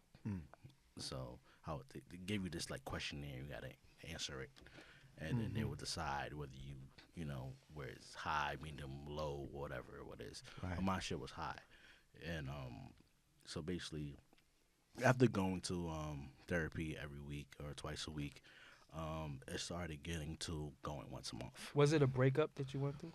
Yeah, it was a breakup. It was domestic violence involved in it. You know what it is, right? Us as black and brown people, we grow up with big families so many of us. We all have a problem with abandonment. When you in a relationship and your mate wants to leave you, that shit is so traumatic. Like, we don't handle breakup good because it's like, you know, you and your man are really prick your finger. Yo, we team. You know, you find a female, yo, this is my ride or die. So sometimes you can't picture life without them. Right. Then you bring a child in the picture, and it's like, you gonna take my child? So we all come from big families. You know, that's why as an adult, we don't want to live with nobody. We want to live by ourselves because you had like 10 cousins in the house, you know, sleepovers. Need your space. Yeah, so now you're like, no. I don't want to live with my cousin no more. That nigga feet stink. I remember. You know what I'm saying? It's things like that. So it's things that plague us, and it's good that, again, the therapy is you talking about it right now, admitting it, and other people being able to admit it, because one thing none of us want to be called is crazy. That shit it's Well, funny. They think they calling us crazy. The Scarlet Yeah, Letter. no, it was It's just a funny. sickness. Scarlet Letter. It's funny when you say that nigga crazy, he'll kill anybody. But that's not okay. That's not that. How is that normal? So when I feel normal and you feel regular, besides you having an anger issue, anxiety and depression, when somebody call you crazy, like, again, how am I crazy? I don't eat my own shit. Like that's what crazy people shit on themselves. I don't Like, talk to myself. yeah, I don't talk to myself. I do talk to myself, and I answer. Because if I can't keep it real with, Only with when the you real, brainstorming, right? the realest nigga is me. If I can't keep it real with the realest nigga, if I can't talk to the realest nigga, I can't talk to nobody. But I'm just saying, like, it's symptoms that we seen growing up that's considered to be crazy that don't fit our criteria.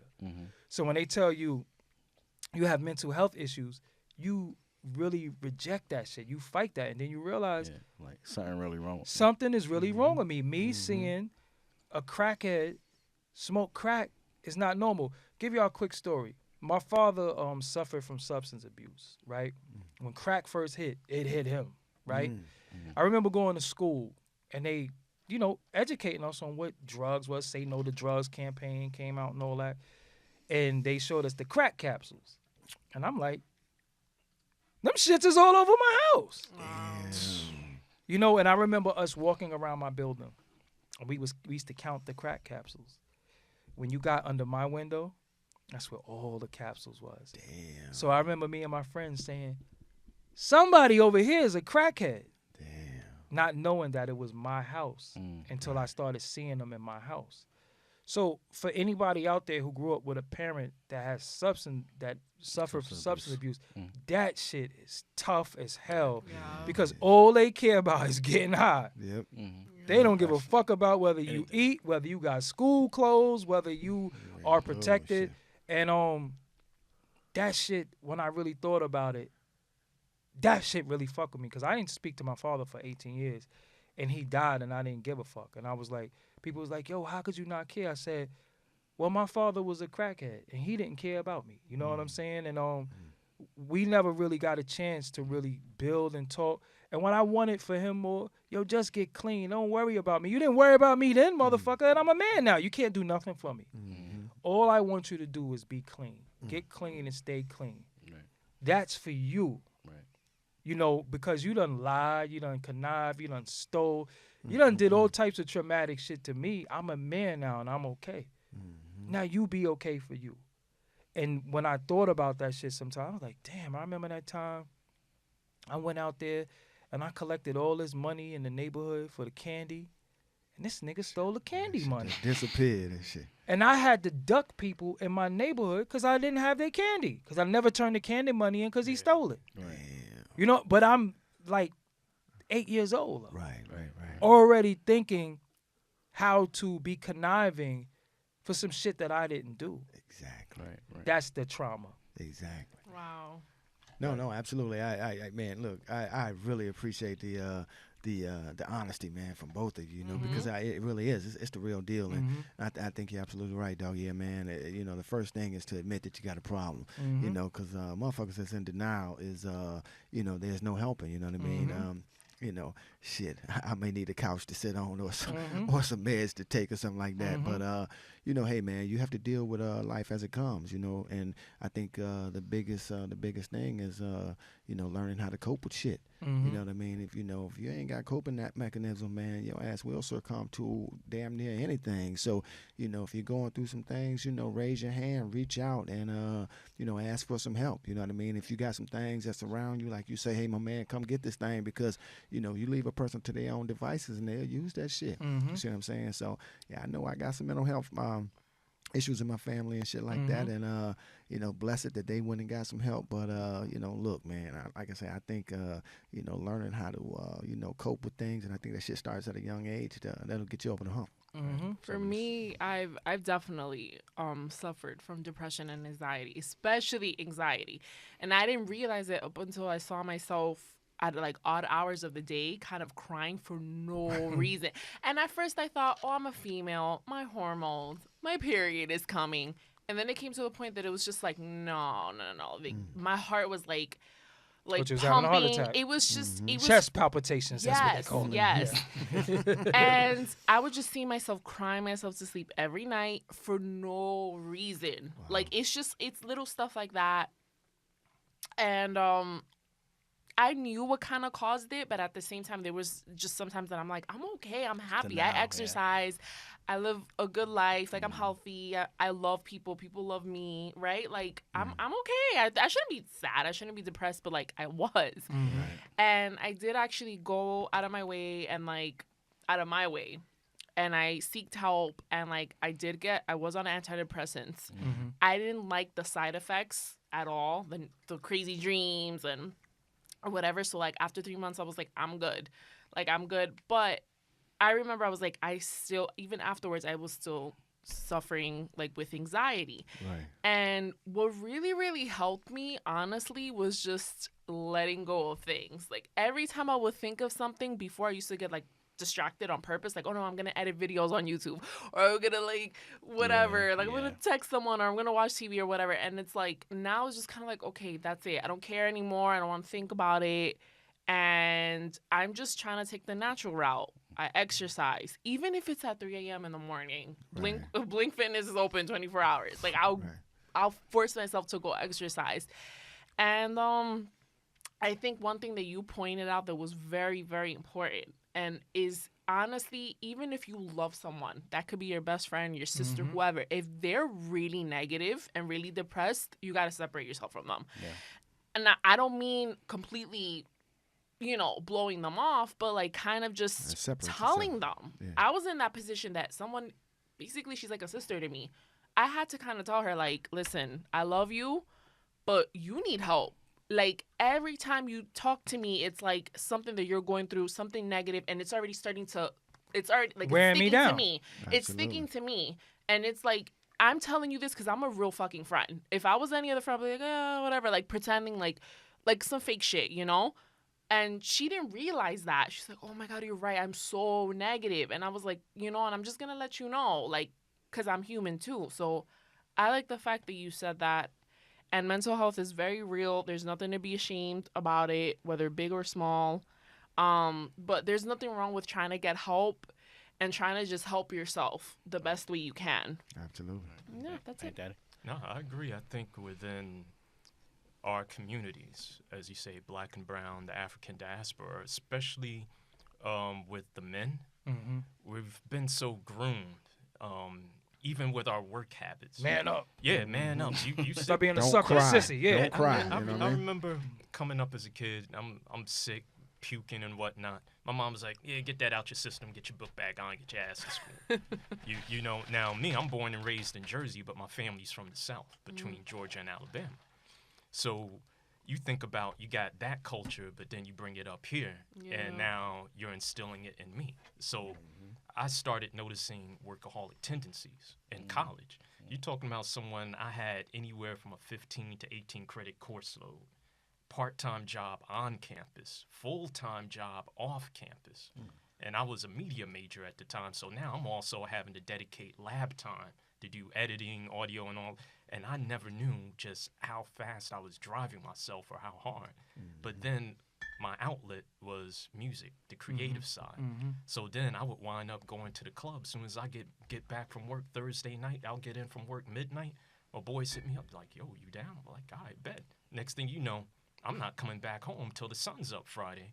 I don't have enough time to rest because I got a 7:30 a.m. class to sit in for, physics of all things, 7:30 in the morning. So I pushed myself to the point. One weekend, female I was dating at the time came to my campus room. It was gonna go to IHOP, chill, have a nice day. I stood up out the bed, collapsed. I just collapsed and constantly kept puking. I couldn't stop. Called the EMTs. They checked me out. My blood pressure was low. Got me to a doctor. Oh, you're going through chronic fatigue syndrome. Wow. I learned later that once your body gets in that mode, you live with it. You're stuck with it for life. It's just how you manage it. Right. Now, that was just one aspect of then, but then I started looking at things throughout my adulthood, growing up, dealing with anxiety. And I never noticed how bad I deal with social anxiety. Like having that commute coming into New York, Yo, some days my palms would get so sweaty because I was like, all these damn people. Yeah. You know, I didn't take the train for 20 years. Yeah. I'm like, all these damn people. When I go food shopping, I either go very early in the morning or very late at night, intentionally to avoid people. At the same time. Exactly. You know, and it stems from a lot of things. We in our families, we can have certain things going on. Like with my father, he was an alcoholic. Loved his family, but when that gin and juice got in his system, that's when that other side of everybody him getting out. fucked up. Yeah, that's when that other side of him came out, and it wasn't physical; it was verbal. You know, which hurts even more. Yeah. And so people, when they first meet, they be like, "Yo, you so laid back, your voice, you speak so calmly," and I'm like, "Yeah, because I grew up, I cannot stand arguments. I would rather have a fist fight than an argument, to be honest, because I can't take the loud noise. It just jostles. It'll jostle you. You know what I'm saying? But I agree. Finding help for me, I did do therapy for a short period of time. It did help. It gave me some direction. And from that point, it just was a lot of self-discipline. What can I do now while I'm not sitting on that therapist chair to get through it? Exactly. And some of it helped. And then life happens to kick you in the gut. I went through a stint of unemployment for about a year. And during that same point in time, now I'm fighting between not being homeless and then also dealing with my daughter's mother with child support court. Oh, man. So that became... That's another podcast. Yo, man, That's brother, another episode right there. It got ugly. It got ugly. And it got very dark for me. And to close on really on that, we all here today, living testaments that you can overcome it and still fight it every day. Absolutely. And talk about it. Because some people kill themselves. Yeah. Right. Some people got killed. Some people's incarcerated that really needed mental help, but they did something and lost their freedom. Yeah. Right. But this is where we do the Saucy Bowl thing now? Yeah. Absolutely. Got So enough this time is for two. going to completely shift the mood. got enough time for Enough time for two. I'm gonna give Vernice Starling. You going in that Vernice? See what we Okay, got fine. in there. Got enough Saucy Shuffle, Bowl, shuffle, a couple shuffle, more. shuffle. See what's going on. Hopefully mine come up. Yeah, let's see what Doggie got Yeah, I in there. hope. Well, we'll never know. Let's see what you got in All right, there. let's see. Fuck, I feel like.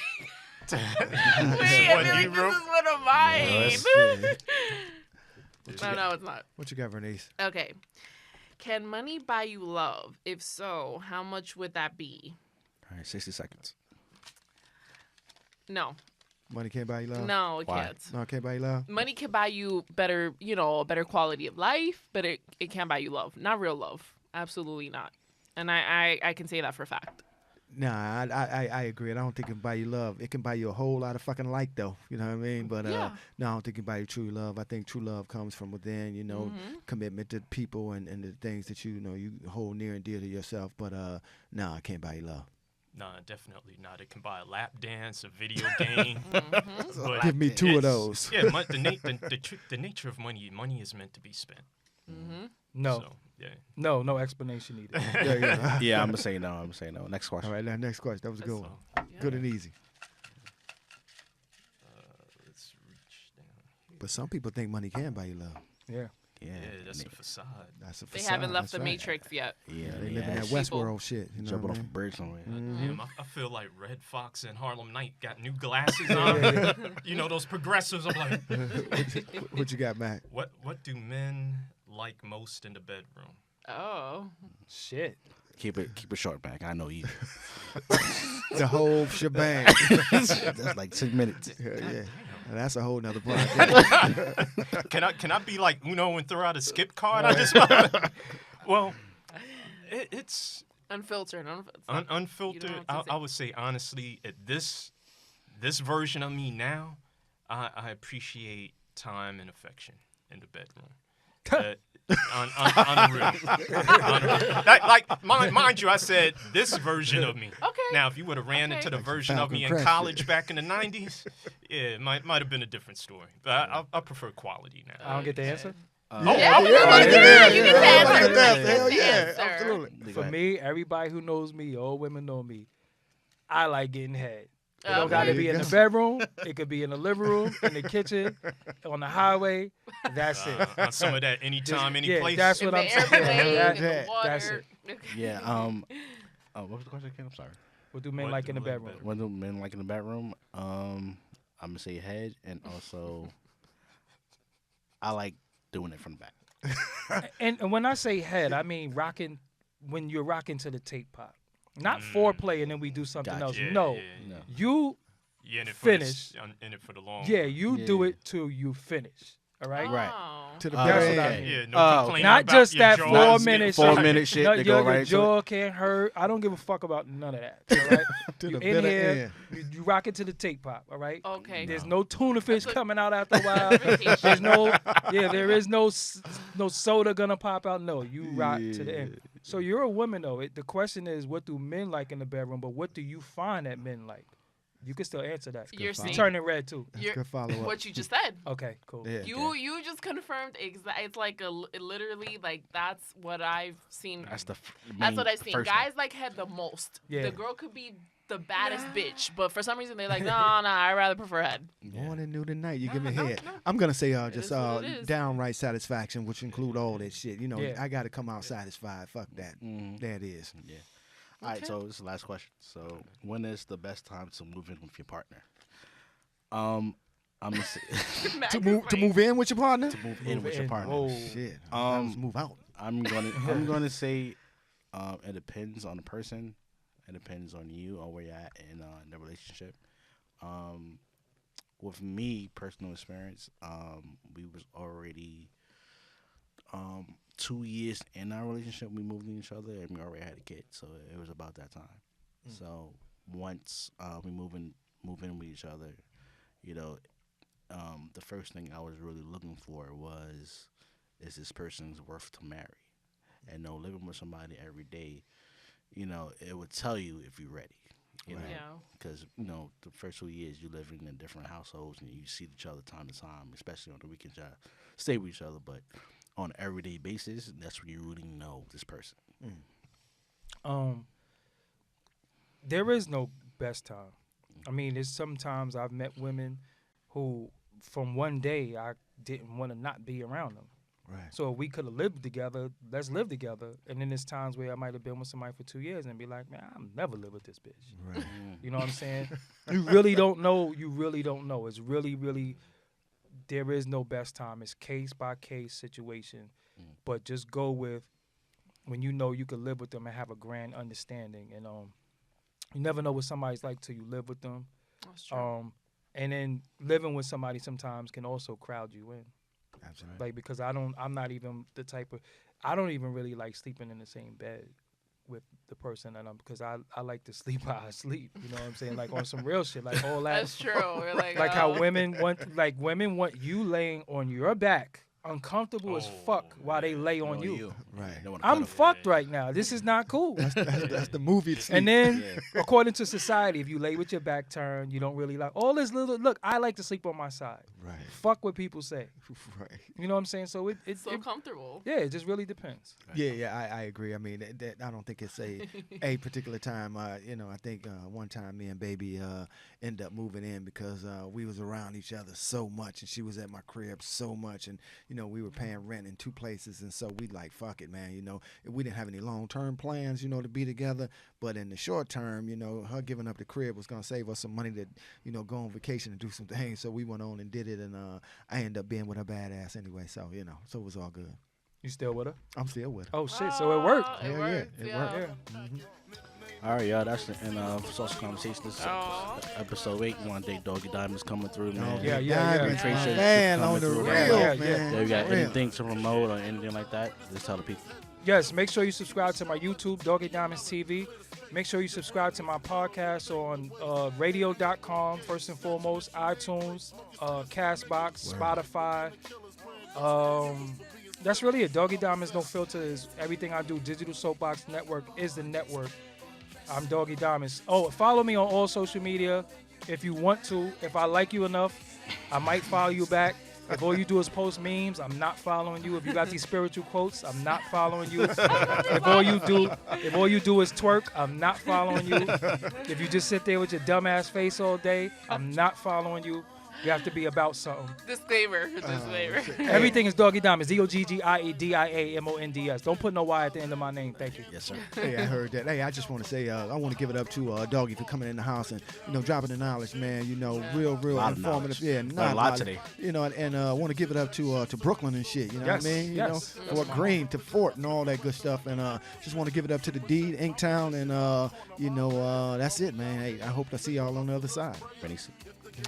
Thank you for coming again. He was so excited to have you here, and I was like, oh my God, who's this person? Okay, so I'm so glad that you're here. I feel like this is the most spiritual.